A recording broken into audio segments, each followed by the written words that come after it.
Hello everyone, welcome back to the channel. If the rear wheel on your GOTRAX scooter has suddenly locked up and refuses to spin freely, don't panic because this issue is more common than many riders think. A locked rear wheel on a GOTRAX scooter can be caused by brake tension, debris, a temporary electrical fault, or mechanical resistance.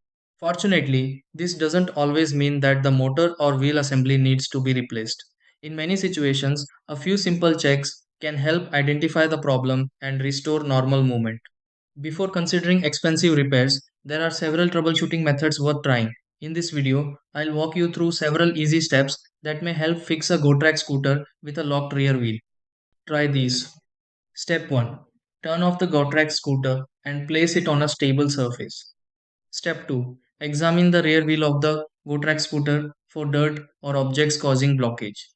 Step 3. Check whether the brake system on the GOTRAX scooter is too tight. Step 4. Restart the GOTRAX scooter to clear possible electronic issues. Step 5. Rotate the rear wheel of the GOTRAX scooter by hand to check for smooth movement. Step 6. Confirm that the rear wheel on the GOTRAX scooter spins normally.